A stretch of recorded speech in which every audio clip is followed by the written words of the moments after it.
Boa tarde, bom, né? Boa tarde, hora do almoço, meio-dia 1. A gente está aqui para mais um Papo Plural que tem o objetivo da gente criar aprendizagem ao ar livre, trazer novas ideias, sem respostas prontas, e a conversa aqui deste trio com mais convidados. Você que está aqui com a gente. Continua neste... Olha, ficou em cima de mim dessa vez. Neste QR Code que te manda para um grupo do WhatsApp, onde a gente continua a conversar sobre o tema de hoje, que é criatividade em todos os trabalhos. Isso é possível? Acho que a gente vai descobrir. E a ideia sempre é que a gente raqueta, a gente está no frescobol de ideias, e aqui jogando comigo, né, numa conversa franca, dinâmica, haha, ele, Clis Bagatini, nosso desconsultor, empreendedorismo na veia, e visões incríveis a partir de suas experiências. Conta aí, Clins, qual é a boa? Boa tarde, pessoal. Prazer estar aqui novamente, depois de um tempinho aí que a gente ficou no presencial, né? E voltando agora para o remoto. A boa de hoje é uma pergunta bem provocadora, né? Será que criatividade é possível? E aí, eu pensando sobre ela, assim, na verdade, assim como, né, a frase famosa, criatividade é preciso, né? Eu acho que mais do que possível faz parte da nossa essência criativo, o nosso ser humano, né? A gente só se tornou o ser que a gente é na natureza pela nossa capacidade de criar, para além daquilo que a gente é, né? De criar e de se relacionar. Então, assim, eu acho que não importa se é possível, é preciso. A gente tem que dar um jeito.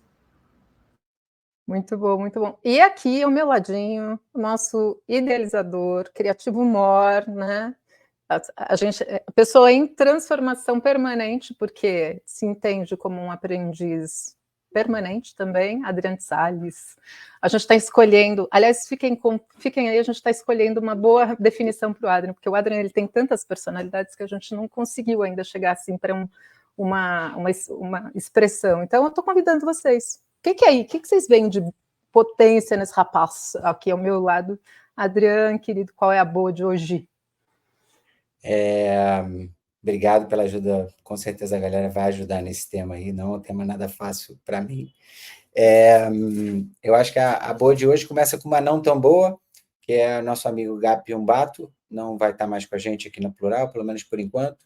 Ele está com vários trabalhos em simultâneo e não consegue estar junto com a gente. Então, primeiro de tudo, fica aqui um grande agradecimento a esse cara que é uma inspiração constante para todo mundo, um poço de sensibilidade, então, e um humano da melhor categoria. E a boa do dia, eu acho que eu gosto muito de pensar em criatividade como a brincadeira de ligar pontos improváveis. E eu acho que o grande salto em termos de sociedade vai acontecer quando um número maior de pessoas se der conta disso, que é algo disponível para todos, acessível para todos e que vive em todos. Mas é isso. Muito bom. E eu gostei disso. A minha boa está entrando agora, que é o Otávio Falcão aqui com a gente, o provocador da Catalisar, e que está propondo esse tema para a gente. E aí eu já trago uma sugestão e trazendo aquela frase do... Você sabe que hoje eu falei para eles aqui nos bastidores que hoje eu estou hiperpotencializada, então as minhas conexões estão difíceis, porque elas estão em conflito. Mas eu vou trazer a história secreta da criatividade, e aí, claro que não está espelhado, como gancho para a gente falar sobre habilidades, sobre a criatividade, te dando aí o nosso boa tarde, Otávio, bem-vindo. E conta mais sobre isso para a gente, vamos conversar, raquetar. Boa tarde. Bom, a boa para mim sobre criatividade no trabalho é que, concordo com o Cleans, não é só possível, mas também acho que é preciso. E mais do que isso, a gente tem a capacidade de descobrir, né? Eu acho que a palavra-chave aqui para mim é sempre curiosidade, né? A partir do momento que a gente tem essa característica, a gente alimenta essa característica, as coisas evoluem, né? Então, acho que tudo começa na curiosidade, né? Quando surge o ponto de interrogação.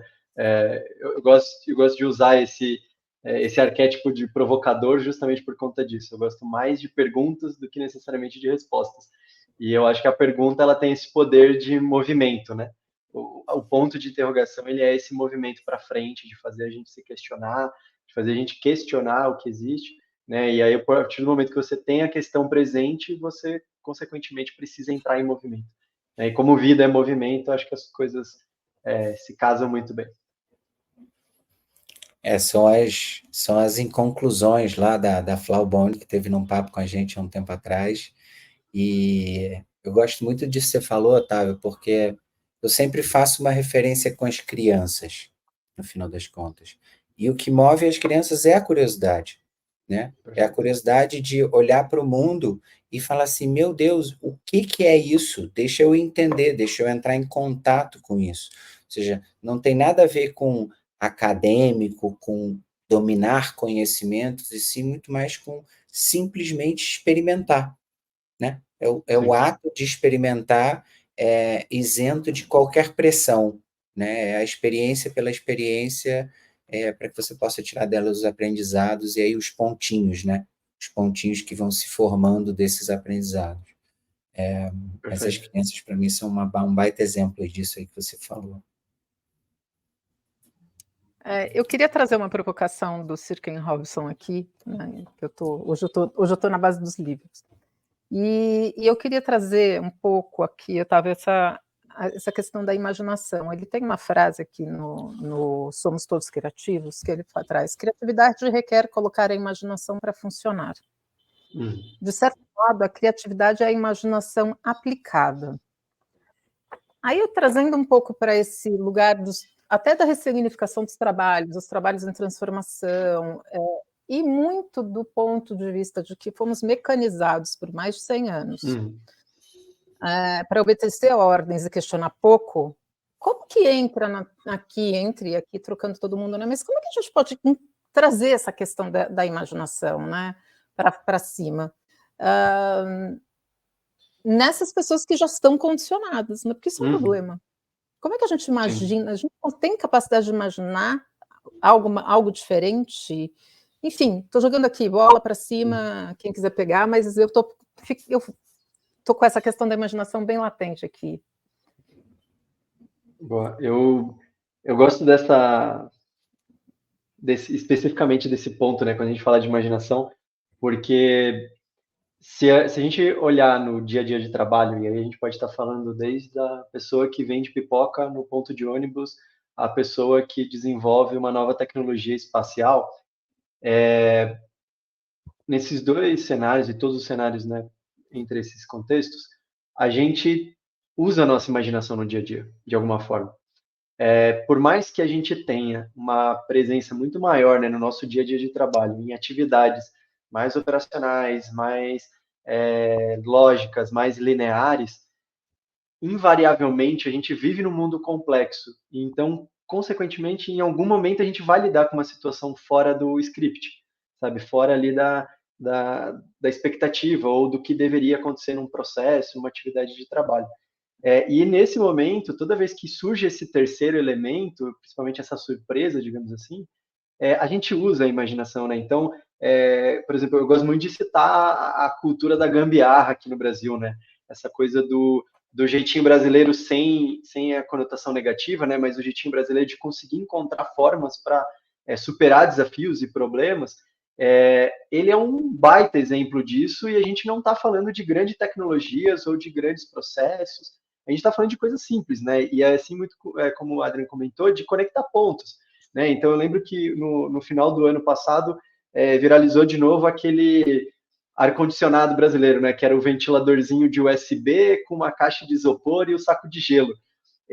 Cara, isso é a criatividade funcionando e a imaginação no sentido de, cara, será que eu consigo usar um ventilador de R$5 com uma caixa de isopor de R$5 e um saco de gelo, né? Ou de repente o gelo que eu tenho na geladeira. Então, a imaginação, acho que ela está presente em todos os trabalhos. A diferença é o quão presente ela está, né? E aí, obviamente, tem N fatores que você citou aqui, de influenciadores, né? Então, a gente pode ter estruturas, a gente pode ter gestões, a gente pode ter ferramentas, processos, a própria prática, né? Então, eu acho que a imaginação, ela está lá. A diferença é que ela, muitas vezes, fica comprimida, né? A gente usa pouco, mas que ela está lá, está lá. Então, acho que talvez o desafio, e aí outra provocação, seja como que a gente potencializa o tempo que a gente tem, né, ali do dia a dia, para que a gente use mais a imaginação e não tanto só a tarefa linear, né, que a gente já tem ali pré-determinada, né, mas que a gente consiga ter um espaço ali fértil para que essa imaginação consiga funcionar para resolver coisas do cotidiano mesmo, né? A gente não está falando só de imaginação de coisas artísticas, eu estou falando de imaginação para resolver problemas do dia a dia mesmo. Uma coisa que isso me faz pensar, Otávio, Maria Clara sempre puxa minha orelha porque eu falo muito a palavra ambiência, né? Acho que para a gente ter seres humanos, que ela puxa a orelha num bom sentido, é porque eu uso muito. Para mim, a ambiência é a chave de tudo. Ou seja, se as crianças que a gente era vivem em nós, se as características que elas tinham vivem em nós, estão adormecidas, eu preciso ter um ambiente propício para que elas acordem, né? Eu acho que é menos, sim, tem a ver com o querer do indivíduo, né? Mas tem muito a ver com a ambiência, né? E toda vez o que eu fiquei pensando com o tema do papo, né? De, cara, como é que eu levo isso para todos os trabalhos? E eu enxergo que o caminho para isso você tem que abrir mão de parte de controle nos ambientes. Ou seja, uma coisa muito importante do ponto de vista de ambiência, para que a criatividade prolifere, enfim, fecunde, de fato você precisa abrir mão de controle, né? Porque se você quiser tudo controlado, tudo planejado, tudo para atender aquelas metas que você traçou no final do ano, é o que você falou, a criatividade fica comprimida, ela não tem espaço para florescer ali, né? Então tem um desafio, tem essa componente aí histórica, eu diria, na problemática de levar para todos os trabalhos. Como é que você enxerga isso aí? Cara, eu concordo contigo. Quando a gente fala muito sobre a questão da infância, né, e lá a gente, né, era mega curioso, quando a gente era mais novo, a gente tem essa coisa, né, de a gente ainda não conhece o mundo, então a gente quer conhecer o todo. Isso, obviamente, vai se esvaindo ao longo do tempo, muito por essa palavra que você usou, que é o controle, né? Eu gosto muito de provocar quando a gente fala de aquela história de sair da zona de conforto, né? Eu sou completamente o inverso. Eu acho que a gente tem que ampliar a zona de conforto. Basicamente é a zona onde a gente se sente confortável, onde a gente se fortalece, né? E eu acho que a gente tem que, aos poucos, ir abandonando a zona de controle, sim, né? Porque o controle, essa expectativa e perspectiva de controle, tira um pouco a nossa flexibilidade da experimentação. E essa é uma característica extremamente importante, né, cara? Você comentou sobre questão da natureza, né? Eu gosto muito de biomimética. E basicamente biomimética é uma abordagem onde a gente se inspira na natureza para resolver situações, né? Resolver problemas. E a natureza, ela funciona por experimentação, né? Se a gente olha o todo, a natureza é uma constante, um laboratório constante de experimentações, né? De tentar entender quais são as variáveis que funcionam melhor naquele ambiente, de acordo com aquela situação, e aí, naturalmente, né, essas variáveis vão sobrevivendo e evoluindo. E aí você falou de livros, né? Eu estou inclusive com um livro aqui. Eu comecei a ler o livro do Darwin, né? Que, cara, essa é a versão sem cortes, né? A primeira versão dele sem os cortes, né, por conta da igreja e tudo mais lá no passado. E eu gosto muito dessa perspectiva da biomimética por conta dessa característica de experimentação. E o controle, ele vai quase na contramão da experimentação. Porque o controle, ele tem uma expectativa de certeza, ele tem uma expectativa de resposta certa. Isso vai criando uma intolerância ao erro, né? E aí é legal a gente também entender que são duas coisas bem diferentes, né? Uma coisa é erro e outra coisa é uma negligência, né? Erros são falhas aceitáveis, que fazem parte do processo. Negligência são coisas que colocam as pessoas em perigo, né? Contextos em situação de risco, e aí é legal a gente diferenciar essas duas coisas. Mas quando a gente fala do mundo do trabalho, por exemplo, a gente tem muito essa perspectiva de, o certo ou errado, mas quando a gente fala de erro, a gente não fala do que é o erro aceitável e o que é negligência daquilo que não é aceitável. Fica tudo muito abstrato e nebuloso, e aí as pessoas começam a pisar em ovos, né? Aquela situação de, cara, de um lado, a gente tem uma pressão muito, né, nos trabalhos de fazer diferente, de inovar, de trazer coisas, né, pensar fora da caixa, todos os jargões possíveis e imagináveis aqui de inovação, mas do outro lado, assim, do tipo, cara, você não pode errar, você tem que ser eficiente e eficaz, cara, não pode... Como assim? Não existe bala de prata a todo momento, sabe? A gente não vai descobrir a melhor resposta na primeira tentativa. Pode acontecer? Pode, mas assim, matematicamente falando, é uma probabilidade tipo, muito pequena.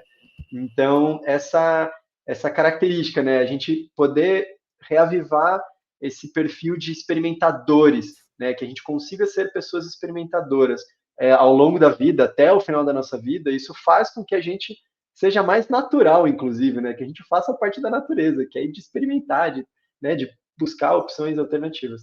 Então eu vejo muito nessa linha, assim, sabe? O controle, ele é um inimigo da experimentação. A gente não contou que a gente tem uns símbolos para pedir a palavra, né? O Boa. meu é o meu post-it, porque eu não tenho raquete. Mas eu tenho uma... Eu vou pegar essa tua bola da negligência diferente do erro, que eu quero pegar agora para o Cleans. Uma colocação que me ocorreu aqui, e a gente roda mais uma vez, que assim, nesse lugar da negligência, impedir o erro leva, inclusive, a consequências drásticas quando a gente pensa na segurança psicológica. Olhar para... Porque o não erro, o não reconhecimento do erro, ele favorece a negligência. E aí olhando para isso, Cleans, e esse campo da segurança psicológica, das relações, isso mexe na criatividade em todo, aí a gente gira, que tal fazer desse jeito? Em todos os trabalhos. Isso mexe não só na criatividade, na verdade isso mexe com a ambiência toda que aquela cultura tem, né? A limitação do erro, a punição severa pelo erro, e aí, consequentemente, a baixa segurança psicológica é, inclusive, a causa de diversos desastres gravíssimos que a gente já teve em empresas, instituições e tudo, assim, tem casos que são emblemáticos, né? Eu sempre falo do lado que tem a série para mostrar isso, a minissérie que é maravilhosa do ponto de vista, né, cinematográfico, que é a de Chernobyl. Você tem ali um claro caso de um problema de segurança psicológica, aonde as pessoas enxergam o problema, sabem que algo errado está acontecendo, tem medo de falar, e uma cadeia de medos acaba fazendo com que o problema se agrave. Tem uma série de questões ali que são negligenciadas e, consequentemente, o problema se escala por outros fatores também, mas dá sorte ao azar muitas vezes, né? E isso não se limita ao erro daquele momento da explosão, mas ao que acontece depois, a como que as instituições se correspondem, o quão grave isso é colocado para os governantes, o quanto eles demoram para tomar ação em relação àquilo, e num grau de menor escala e menor impacto também, a gente tem isso aqui nas instituições, nas organizações, né? Não é só a questão da criatividade, mas é toda a estrutura operacional e o funcionamento da empresa como um todo. Eu acho que mesmo que não resolvendo de maneira criativa, né, discutir sobre os problemas, colocar as ideias em pauta, levantar o que está acontecendo, faz com que a empresa como um todo busque e alcance os resultados que ela está querendo. E eu acho, até eu queria trazer essa perspectiva, eu acho, assim, na verdade, um pensamento que me ocorreu agora, mas, enfim, acho que vale a gente explorar um pouco, porque eu acho que a criatividade é uma competência que você utiliza para resolver problemas. Assim como você resolve problemas usando outras competências que não sejam, talvez, a criatividade. Mas ela, como fim, ela acaba não sendo tão interessante. Muitas vezes a gente acaba colocando ela no lugar onde ela é vista como a finalidade. É para ser inovadora, é para ser criativa, é para ser diferente. Mas quando ela é usada como fim, ela não costuma gerar um bom impacto, né? Agora, quando ela é usada como competência, como ferramenta meio para resolver um desafio, aí sim a gente está falando que é o caso que o Otávio falou do ar-condicionado. Existe um problema claro, existe uma restrição clara que não tem dinheiro, é caro, a conta de luz fica mais cara, o aparelho é caro, instalar é caro. Ao mesmo tempo, existe um problema bem definido que estou passando mal de calor, né? E aí a pessoa vai procurar alguma forma diferente de resolver aquilo. E aí ela coloca a criatividade para jogo. O que eu tenho nas minhas mãos? O que eu tenho acesso?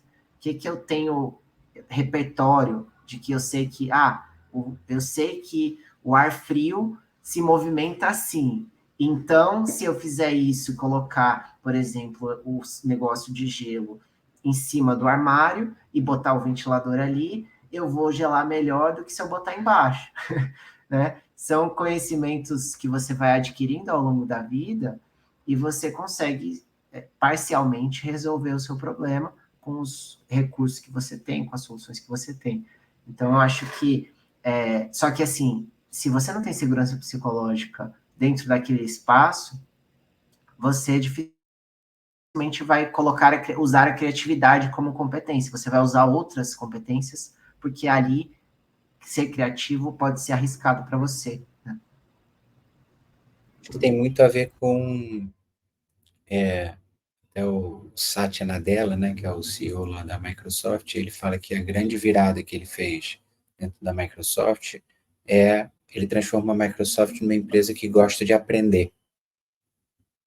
Ou seja, você pega em qualquer organização e você coloca um KPI para os executivos que seja quanto que você aprendeu nesse ano? O que você aprendeu nesse ano? Se você for conversar com o cara do ar-condicionado, de isopor, e você perguntar para ele, vem cá, no processo de bolar esse ar-condicionado, o que você aprendeu? Ele vai te contar um monte de coisa. Um monte. O furo não pode ser redondo, o fundo tem que ser quadrado, o gelo tem que ser seco, o gelo não pode ser molhado, misturando com água gela mais rápido. Ele vai te contar um monte de coisas. Então, acho que a virada de chave do ponto de vista organizacional e de ambiência é a gente passar a valorizar mais o aprendizado. Eu concordo com o que o Clint falou, que cara, a criatividade não é fim, a criatividade é ferramental do ser humano. É nosso, desde sempre. Né? Então, eu acho que tem a ver com valorizar o aprendizado. Né? Porque quando você valoriza o aprendizado, errar está tudo bem. Olha que loucura. Quando você pensa, a palavra mais usada dentro das empresas é high performance. High performance implica em baixo erro. Baixo erro implica em baixa experimentação.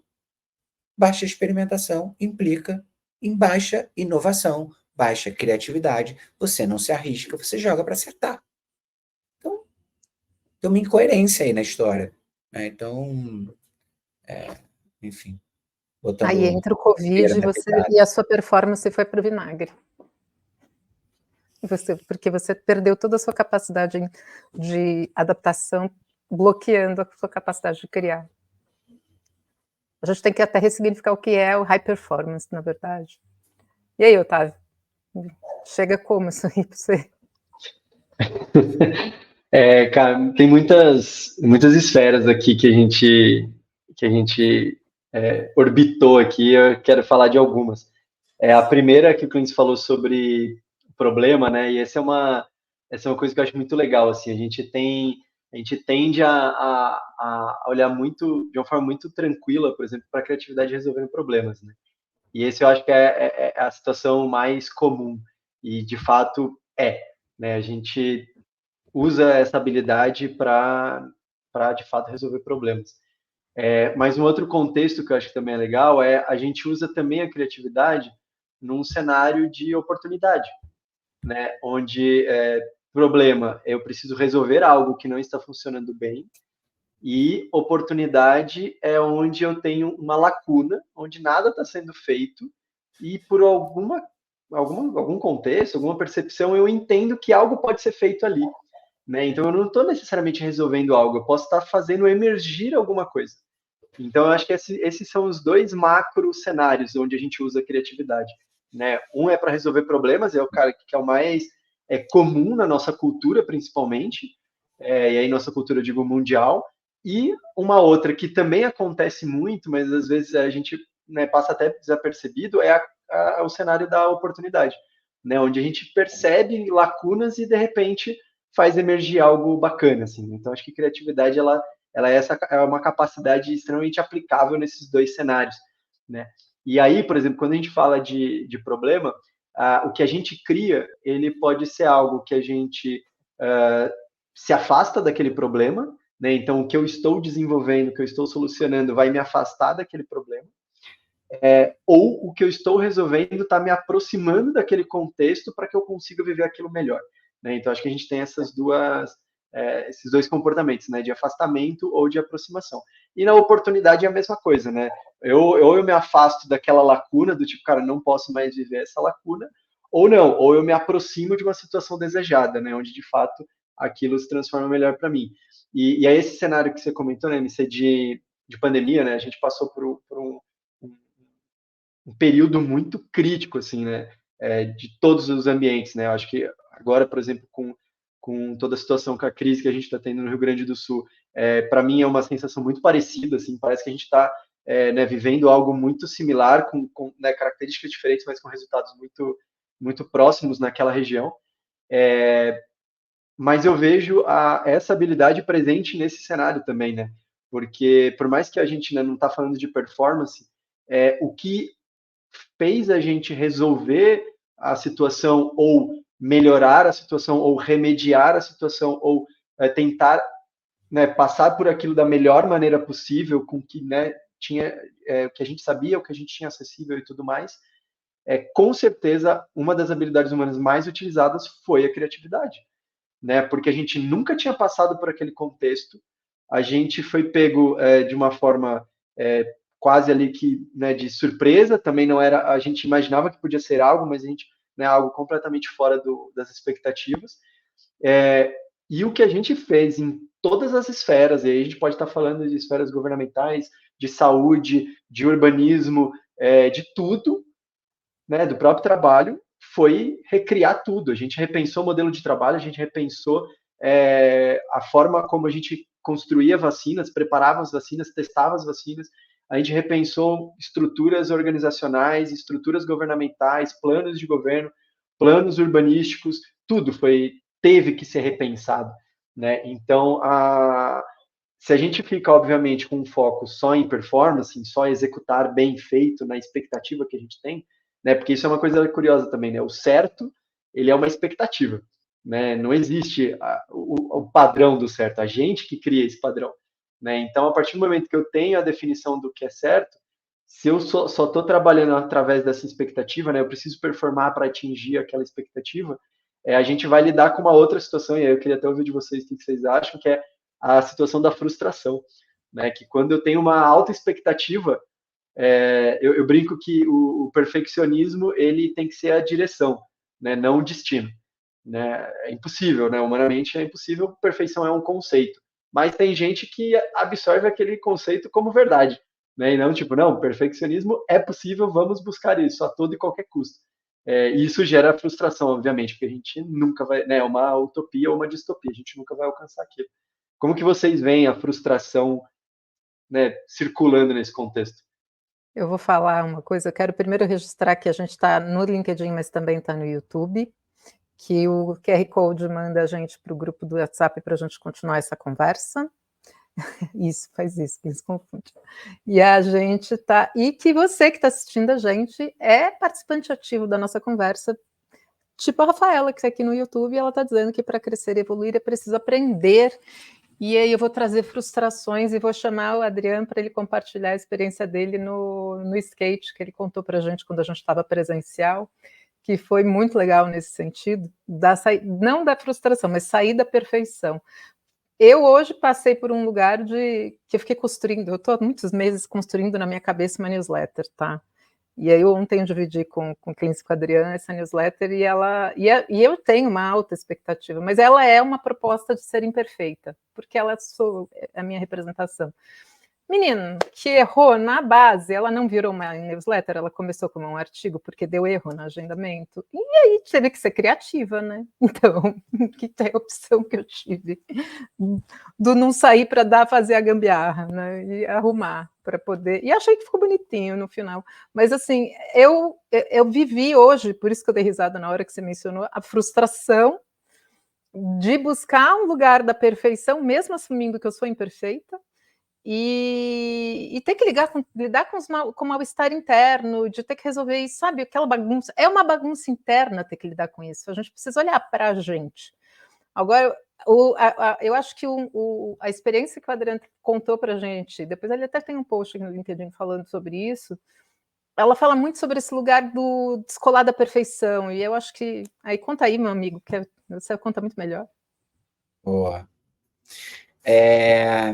Cara, entre as muitas coisas que eu faço, uma delas é andar de skate. E eu ando, sei lá, há 40 anos. Eu ando direitinho. E aí, quando teve o evento no World Creativity Day, obviamente meu skate estava na mala. Eu dormi de sexta para sábado em São Paulo. Sábado de manhã eu acordei, peguei o skate e falei, vou para uma pista em São Paulo andar. E eu fui andar na pista de Chuvisco, que é uma pista, cara, incrível. É um sonho aquela pista, É né? aqui E do eu lado cheguei de na... casa, cara. É aqui do lado de casa. Pô, próxima ida a São Paulo, vou ficar aí, Otávio, já guarda um sofá para mim. Então, eu cheguei na pista, um sonho, a pista cheia de gente, mas o ambiente de uma pista de skate é sempre muito amigável. Ele é caótico do lado de fora, mas ele é muito amigável, porque no final das contas está todo mundo meio que passando a mesma dor ali. Fato da vida, eu cheguei na pista de skate e não consegui nem andar. Estava com tremedeira, estava me dando ansiedade, ou seja, nervoso de, cara, eu não consigo nem desenhar uma linha dentro dessa pista, porque ela é tão diferente, tão... E me deu uma angústia, eu fiquei, sei lá, de fato, dei umas voltas com uma tremedeira na perna e falei, não, peraí, velho, para tudo. Deixa eu assistir os caras andarem um pouco. Deixa eu mudar o mindset de eu vim aqui para andar de skate, para eu vim aqui para conhecer essa pista, para passear nela, para aprender com ela, etc e tal. E aí, passado uns 15 minutos, a coisa começou a fluir, né? Então, quase que eu perco o horário para o evento, perdi o check-out no Airbnb por causa da pista, que me empolguei muito, mas foi uma mudança de mindset do indivíduo ali, né? Eu acho que você trouxe no teu discurso uma pressão que existe do ambiente. Quando a empresa espera uma alta performance sua, isso gera, na minha visão, isso que a gente está vendo o tempo inteiro, que são os burnout, que são os quiet quitting, que são as pessoas não quererem ser líderes. Tudo isso que está acontecendo, na minha visão, tem a ver com isso. E por que essa frustração? Porque, no final das contas, estão te pedindo algo previsível de um mundo imprevisível. Esperam que você tenha resultados previsíveis quando você está lidando com um mundo que é tremendamente volátil. Então, é isso que gera, eu acho, que a distorção do ponto de vista organizacional. Então, tem a esfera do organizacional, mas também tem a esfera do indivíduo. Ou seja, a todo momento, por mais que a ambiência não seja propícia, o indivíduo pode se colocar numa posição de aprendizado. Ele pode sair da matriz, digamos assim, né? Ele pode sair dessa pressão e falar, não, cara, eu estou aqui para aprender. Né? Então, eu acho que tem o ambiente, mas tem o indivíduo na história também. Tem uma coisa que está muito viva para mim, e aí ontem eu até brinquei com isso no LinkedIn. O pessoal não gostou muito, não, mas eu achei curioso. Mas que tem a ver, assim, a gente tem essa noção de que criatividade e frustração, lidar com frustração, é uma coisa que as pessoas têm, assim. Mas, assim, de fato, o básico ali, o nível 1, todo mundo tem. Agora, se você é bom nisso ou não, depende do quanto você aprendeu na sua vida a fazer isso, quanto você viveu isso, né? Tipo, tem aquela, assim, lidar com frustração. Como é que você aprende a lidar com frustração? Se frustrando, né? Bastante, se frustrando frequentemente, pensando sobre isso. lendo, conhecendo a respeito, técnicas, jeitos de fazer e tudo. E eu acho que envolve essa capacidade de aprender uma competência nova, desenvolver um músculo novo que você não tem desenvolvido. Não adianta, as coisas não vêm de maneira gratuita, né? Um exemplo que eu estou tendo agora na minha vida, né? Enfim, hobbies e experiências pessoais, eu comecei a fazer aula de canto, né? E porque eu sempre, assim, tive vontade de aprender e tal, e eu entendi que, beleza, falar é uma habilidade que você vai desenvolvendo ao longo da sua vida, naturalmente, assim, tendo as suas cordas vocais funcionando, ao mesmo tempo cantar, todo mundo tem capacidade de fazer isso, né? Você tem um ouvido que é capaz de ler e entender os sons e reproduzir esses sons, etc. Mas eu, né, na minha ingenuidade, tinha sons que eu via as pessoas fazendo, eu falei, eu não sei fazer esse som, eu não consigo fazer esse som igual essa pessoa está fazendo, né? Apesar de que falar ou emitir sons, teoricamente, todo mundo é capaz. E aí eu falei, eu preciso aprender, eu preciso que alguém que saiba fazer me ensine. Ou eu vou procurar isso online, eu vou contratar alguém para me ajudar e tal. Enfim, acabei escolhendo esse caminho da aula.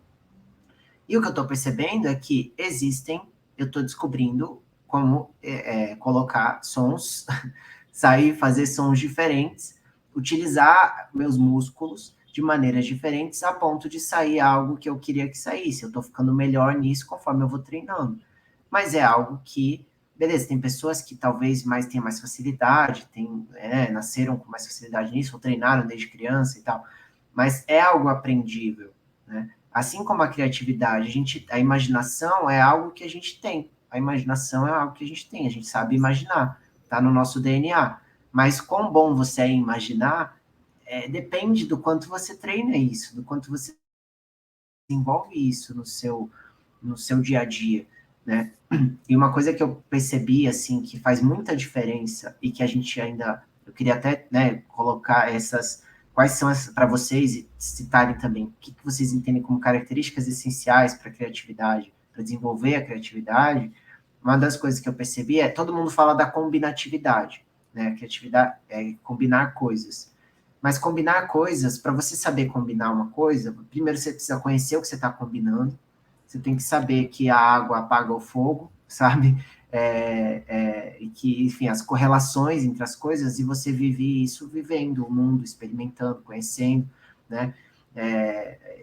Saber que o gelo gela, que o vento empurra né, o frio do vento e tal, são coisas que você vai aprendendo. Mas não só isso, o que eu falei lá no post, é a memória, né? Tem gente que, todo dia eu tô lendo uma coisa nova, todo dia eu tô assistindo uma nova série. Mas o que você assistiu? O que tinha nessa série? Como é que é a história? E a pessoa não sabe te contar, porque ela simplesmente já esqueceu de 90% do que ela assistiu. Então, tipo, memória também é uma habilidade importante para você desenvolver, para ser capaz de ser criativo. Porque você não vai precisar do que você aprendeu agora. Você vai precisar disso lá na frente, quando um problema surgir, você fala, sei lá, naquele dia eu vi um vídeo do cara fazendo um ar-condicionado de gelo. Ah, nossa, agora né? Pelo menos você lembra que viu e que lá no vídeo você acha o vídeo de novo e refaz. Mas se você não desenvolve a sua capacidade de lembrar aquilo que você aprendeu, também não adianta você só ver um monte de coisa, experimentar um monte de coisa. E memória também é habilidade, é músculo, também é treinável, também é desenvolvível, né? Tem gente que tem boa memória de nascença, mas tem gente que desenvolveu. Eu mesmo aprendi, fiz um curso de memória por sorte lá, sei lá, na quinta, sexta série, e até hoje isso impacta a minha vida, assim. E aí eu queria jogar essa bola, assim, quais são essas habilidades que são parte da criatividade, sabe? Que compõem o processo criativo. Porque aí a pessoa consegue ter um caminho para seguir. Falar, tá, para eu ser criativo, se eu desenvolver isso, desenvolver isso, consequentemente, eu vou juntando as peças, né? Eu pego. Se ninguém for pegar, Pegou.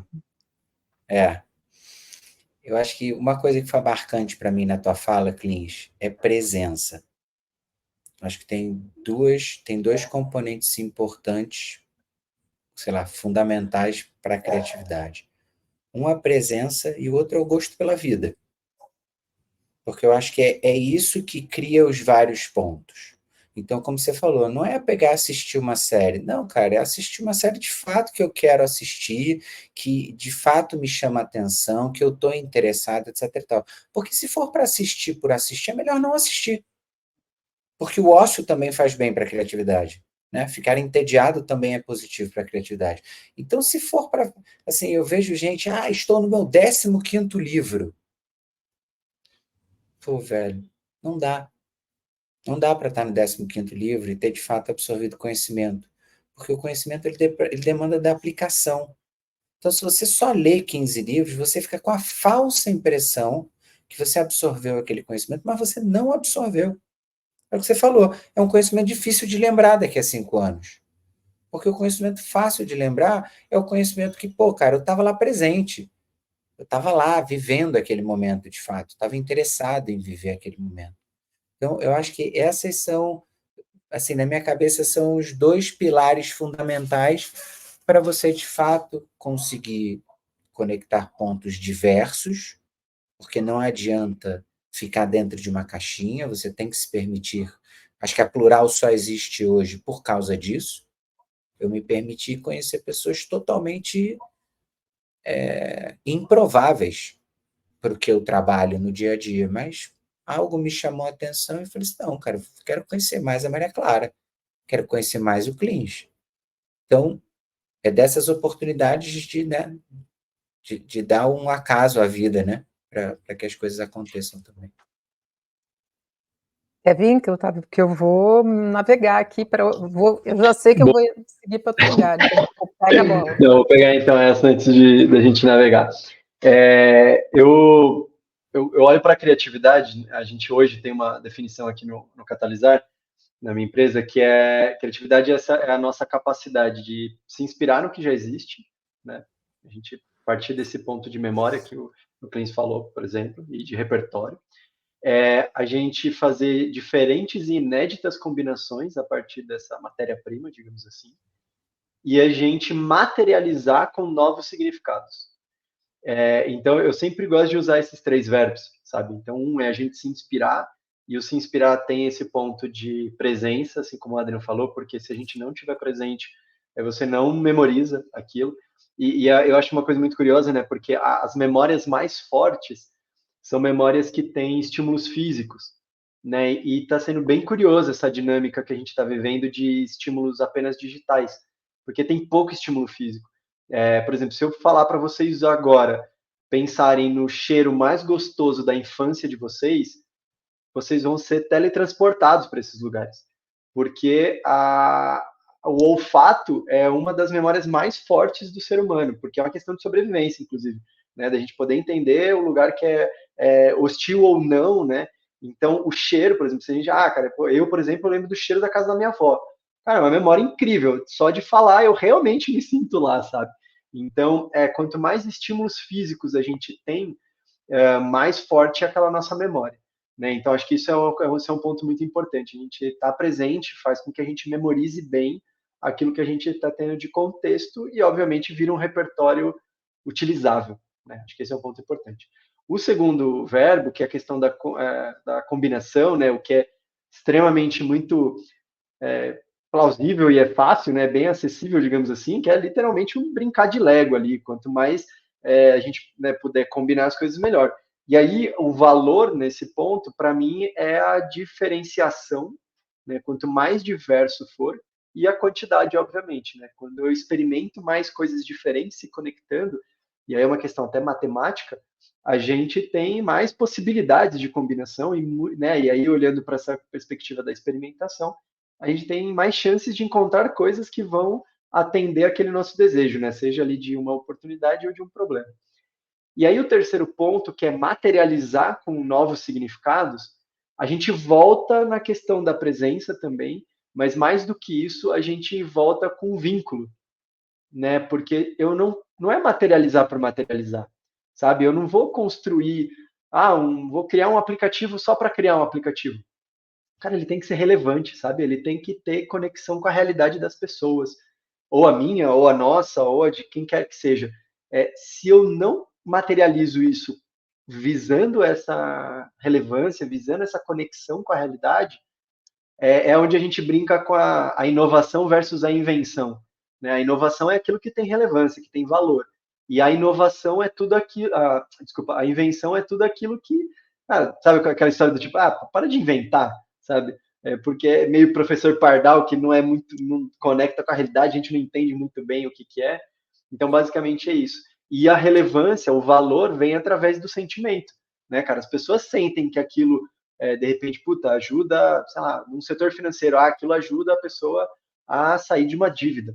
Ou, de repente, uma solução financeira ajuda a pessoa a pagar os estudos do filho. Ou, de repente, faz com que ela alcance, sei lá, um imóvel que vai fazer ela ter experiências com a família dela que, cara, são puro amor. No fundo, é sempre sobre sentir, sabe? Então, tem que ser relevante. Então, para mim, eu falaria dessas características sempre nessa linha, sabe? De repertório, memória é extremamente importante, então a gente precisa ter conhecimento e experiência, né? A experiência é repertório, a gente sim precisa combinar e combinar de formas diversas, experimentando, mas a gente tem que materializar com intenção e com conexão com a realidade. Não é criar por criar, sabe? É criar com um objetivo e criar de forma genuína ali, sabe? Que tenha conexão com quem vai usar ou com quem está criando também, né? Mas que tenha uma conexão com a realidade, porque senão virar algo só um deslumbre, né? E aí não faz tanto sentido. Aí foi bom porque a gente vai fazer uma boa dupla aqui. Vai conectar bem. Enquanto eu estava ouvindo o Cleans e aí depois o Adriano, eu fui fazendo uns grafiquinhos aqui no meu caderninho, porque eu tenho que fazer download, né? E aí eu peguei que eu acho que tem um campo do eu, tem um campo do coletivo e tem um campo do organizacional. Quando a gente olha para essas... Tem níveis em que isso acontece, né? E no campo do indivíduo, legal, porque fica só com a gente essa decisão, então a gente explora melhor. E aí, para mim, trago os princípios da aprendizagem criativa, que são muito legais, e vão convergindo para tudo isso, que é a paixão, né? Os 4 P's, o fazer, o manipular, o play, o peers, os pares, né? Vamos brincar, porque criança brinca, né? Elas não criam sozinhas, elas vão lá e brincam. Elas vão brincar, e aí começa a surgir coisa nova. Então, o play e os peers, os pares. E aí a gente tem... e tem a paixão. É aquilo que eu gosto. Eu não vou me dedicar àquilo que não me dá prazer, né? Eu acho que traz essa significância e a relevância, né? Um pouco do que a Adriana falou, que é sobre aquilo que me interessa e o que você está falando da relevância também. A relevância você traz em 2 camadas, eu acho, né? A minha relevância e a relevância do que eu ofereço. Mas eu estou muito... A minha raquetada aqui ia ser muito no campo do coletivo. Por quê? Eu faço parte de um movimento que chama Open the Doors, que ele tem uma lógica de unir a potencialidade do feminino com a do masculino para gerar a inovação e negócios mais humanos e sustentáveis. Então, a gente tem muito diálogo dentro desse campo sobre a diversidade de pensamento. E quando a gente olha em termos de estrutura do coletivo e das organizações, tem desequilíbrios. Então, gente, um grupo cisgênero, né, homem cisgênero, branco, não vai criar soluções tão completas ou com perspectivas tão maiores do que se ele tiver pessoas de outras camadas sociais, de outros gêneros, de outras sexualidades, de outras vivências. Por quê? Porque não tem repertório. É muito difícil criar repertório no século XXI, com o volume de informações que nós temos sozinhos. Eu acho que já começa por aí. Aqui nós 4, saiu nesse momento, saiu tanta ideia, tanto repertório maior, amplificado, que é uma pequena amostra da minha crença de que a arquitetura de conversas tem o potencial de gerar melhores ideias e inovação. E aí eu super amo a ambiência. A segunda camada, então, a primeira coisa que eu acho que tem que ter é diversidade, para gerar repertório. E outra coisa que eu gosto é do confiar no processo e desse lugar tem um caos, mas um caos organizado. As coisas acontecem um pouco na confiança. Então, um outro olhar, eu diria que é não desconfiar, é confia. Não, a confiança tem que se estabelecer. A gente propôs no World Creativity Day um aquário, que é um modelo de conversas que confia no processo, porque a gente vai para o descontrole. As pessoas entram e falam e a gente vai num fluxo, e foi muito legal, né? Foi muito legal. E o outro olhar que eu ia falar, então, de que a gente precisa incluir mais as pessoas é um conceito que vem da aprendizagem autodirigida. Então, aqui eu vou dar referências, tipo Conrad Schulauer, o Alex Bretas, a Marcele Xavier, só para quem quiser pesquisar e pesquisar, que é o CEP mais R. O que é esse acrônimo? Que é conhecimento, que é isso que a gente está falando, com repertório e tal. O E é experiências, a gente aprende fazendo experiências. Então, nada melhor do que testar para a gente fazer isso. O P são os pares, entrevistas, conversas, estar junto com alguém, uma pessoa, duas. Mas a rede, o R é a rede. E o quanto que a rede tem a capacidade de amplificar tudo isso e gerar valor também criativo, né? Porque a gente sempre está imputando informação dentro desse sistema que a gente quer gerar de criatividade, e os designers que vão trabalhar com isso, todos somos designers também, né? Não estou dizendo que isso é uma atribuição, é outro mito, que nós não somos designers.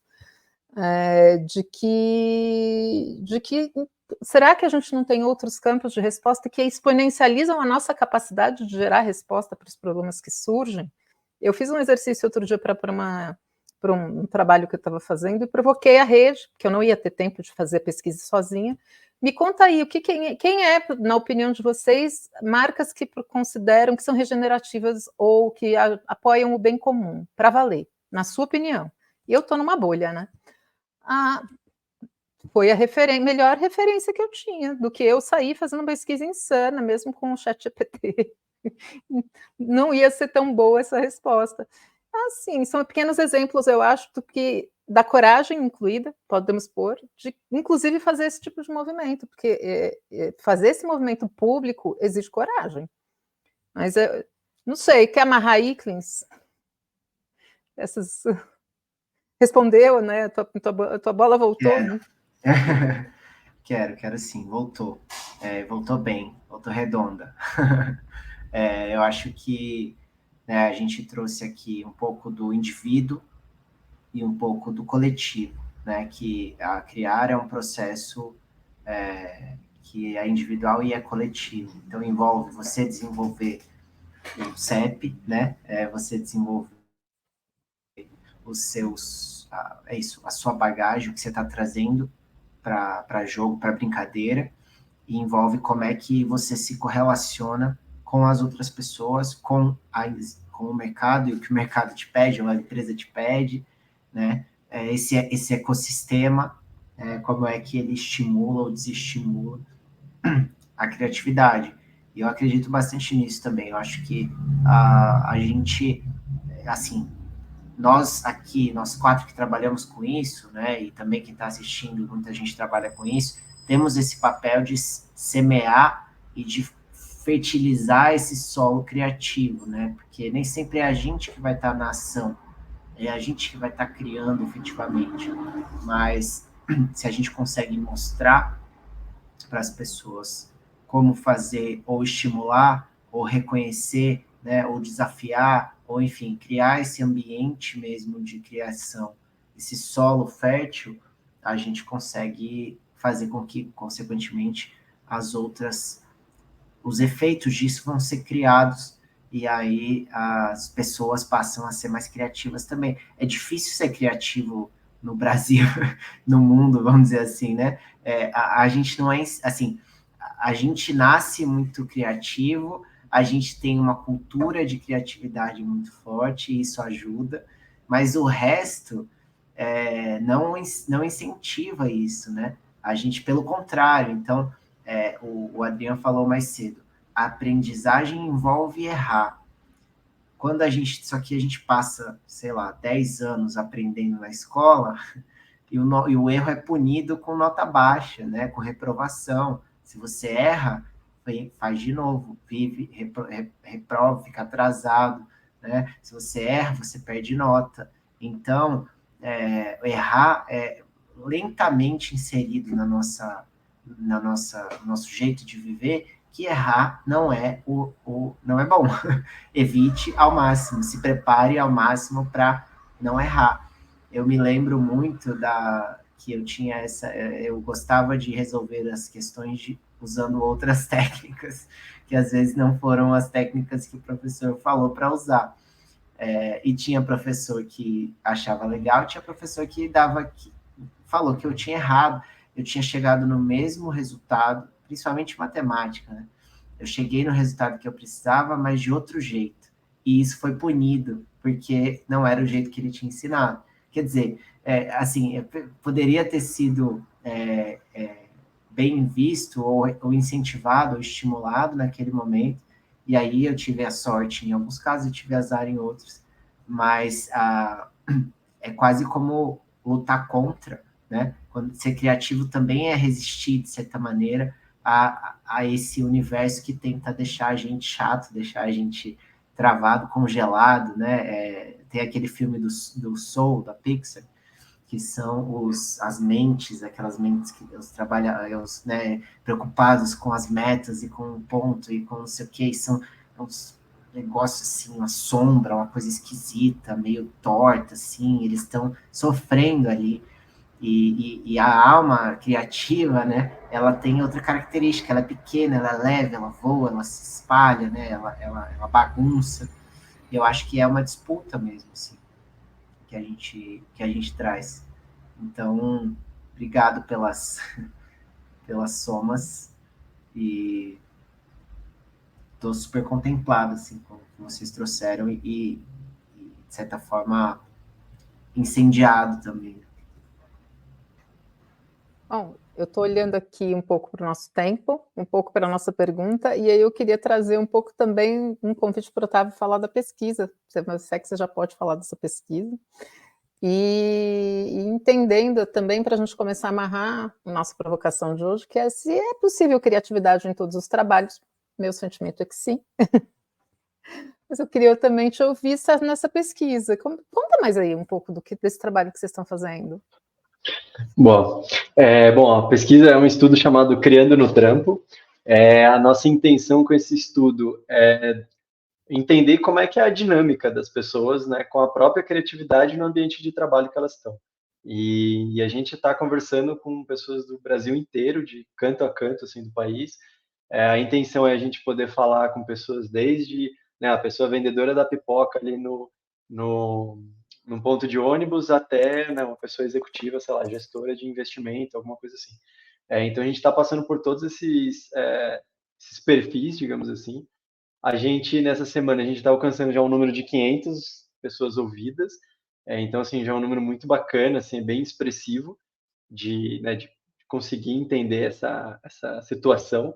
E a pesquisa, esse estudo, ele surgiu numa provocação muito parecida com essa pergunta que a gente tem aqui, né, de se de fato é possível a criatividade nos trabalhos.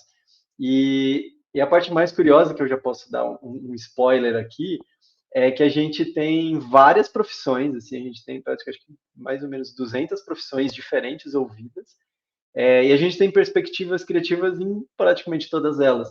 Então, essa é uma forma quase já de a gente poder afirmar que sim, criatividade está presente em todos os trabalhos, e sim, é possível, né? E, obviamente, assim como o Clint falou logo no início, é possível e preciso. E aí, a partir desse estudo, a gente vai começar a entender os comos, né? Se é possível, se é necessário, né? Se é preciso, como então a gente pode, fazer com que isso seja um cenário padrão, digamos assim, né? Que a gente possa ser criativos e criativas nos nossos trabalhos, e a partir disso, como a gente pode potencializar essa criatividade, né? Porque eu acho que o primeiro momento é um momento da gente se entender como pessoas criativas, entender como o nosso processo criativo funciona. Eu sempre brinco que a gente tem pelo menos aí 8 bilhões de processos criativos, né? Cada pessoa tem o seu processo de alguma forma. Então, a partir disso, é legal a gente entender como a gente funciona, qual é o nosso processo para, né, ali no nosso trabalho, e aí, a partir daí, a gente conseguir, então, potencializar. Então, o que eu posso mudar, o que está fazendo sentido, o que não está. Será que para mim o que falta mais é ali na parte de repertório? Será que o meu repertório que não está tão bacana ou não? É a minha combinação ali, né? Meu poder de combinação que está meio fraco, ou de repente é a hora de materializar, a materialização é que está difícil. Então, esses são os estágios, né, do trabalho. Primeiro a gente entende como que as pessoas lidam com a criatividade delas no ambiente de trabalho, para a gente poder ajudá-las, né, daqui um pouco, a gente poder entender, então, como que o nosso processo criativo funciona, e aí, a partir disso, a gente poder potencializar. E um lugar que a gente atingiu, que a gente nem estava, né, nem era o objetivo, muita gente acabou comentando de alguma forma que o estudo fez a pessoa ficar refletiva, sabe? Tipo, refletiva, não, desculpa, reflexiva.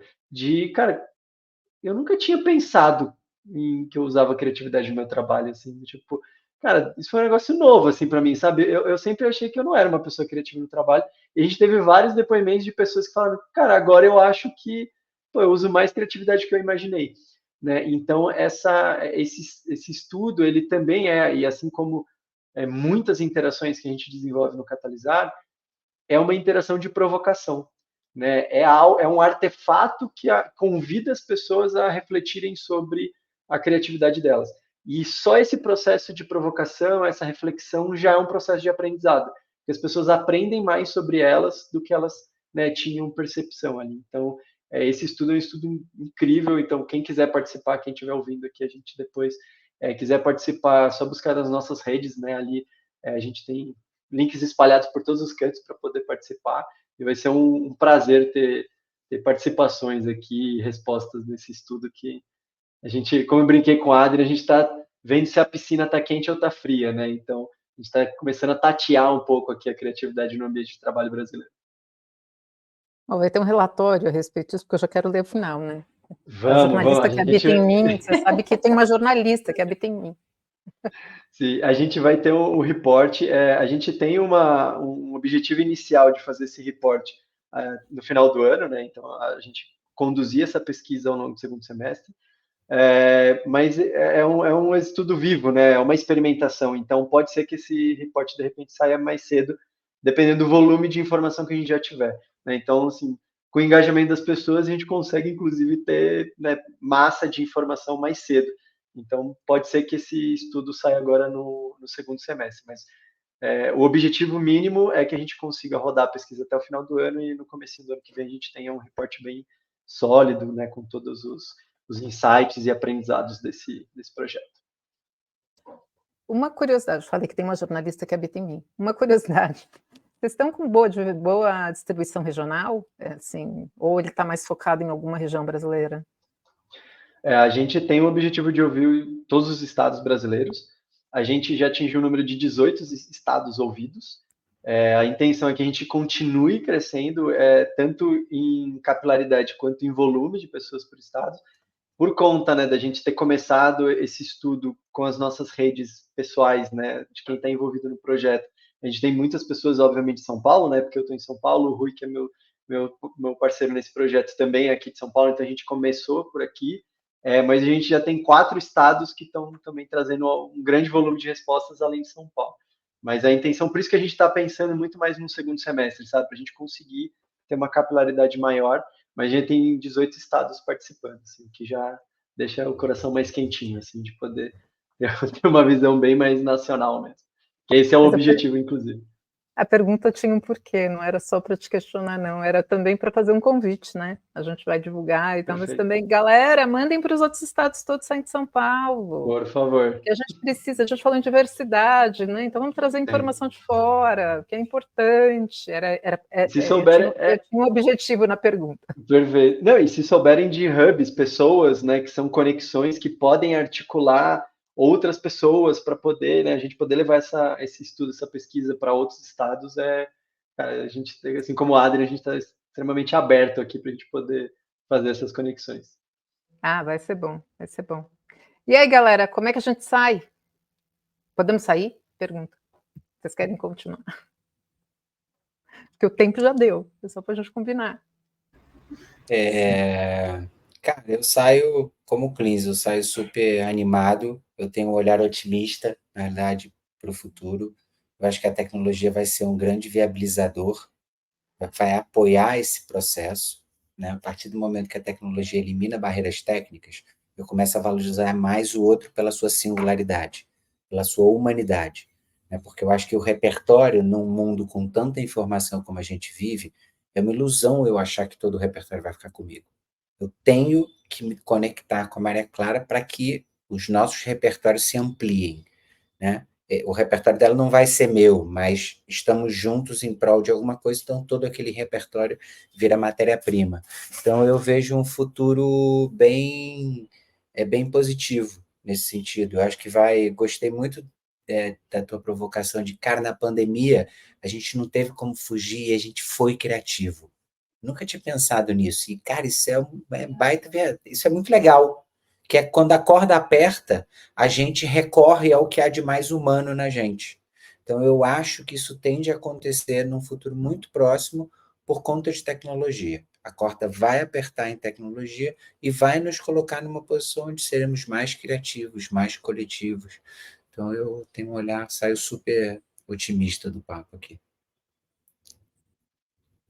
Eu acho que o que fica forte assim para mim em relação a isso é nessa lógica, né, de é possível, não sei, mas preciso com certeza, porque acho que entra esses aspectos que o Adriano falou, de realmente as coisas vão mudar, estão mudando, e acelerar de maneira acelerada. E a gente sabe que é capaz de fazer muita coisa, mas precisa ser tão sofrido, né?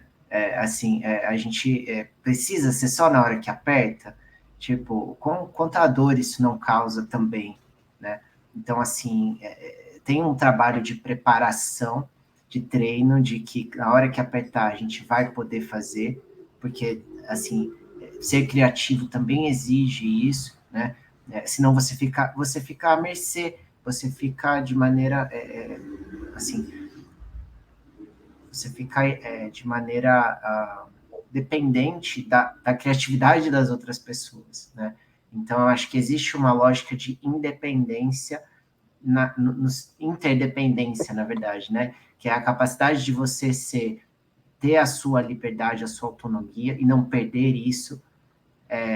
E treinar e desenvolver sua criatividade envolve manter a sua capacidade de ter autonomia, né? De fazer as coisas por si, de executar por si, de se adaptar por si, de saber lidar com frustração e tudo, porque isso vai acontecer, né? Agora, isso pode acontecer de um jeito menos sofrido, isso pode acontecer de um jeito mais sofrido. Essa é a nossa disputa. Então, eu voto pela preparação, pelo estudo, pela experimentação, pelo aprendizado, justamente sabendo que isso vai acontecer e a gente não tem escolha, né? A não ser lidar com o mundo que vai surgir. Então, é isso, que seja mais leve, possivelmente, e a gente vai seguindo. E aí, Otávio? Foi engraçado porque eu vejo muito essas duas visões, né? Uma questão de, cara, movimentação pela dor ou movimentação pelo prazer, né? E, e eu acredito muito na vida no movimento, né? Assim, a gente já falou um pouco sobre isso aqui. E, e eu acho que esse movimento, ele é um movimento de equilíbrio, né? Uma busca de equilíbrio. Se a gente olhar para o universo, né? O universo é um grande ecossistema emaranhado em busca de equilíbrio, né? É um movimento que gera outro, mas sempre nessa questão de busca mesmo de equilíbrio, e o equilíbrio ele não é linear, né? O equilíbrio ele é o movimento em si.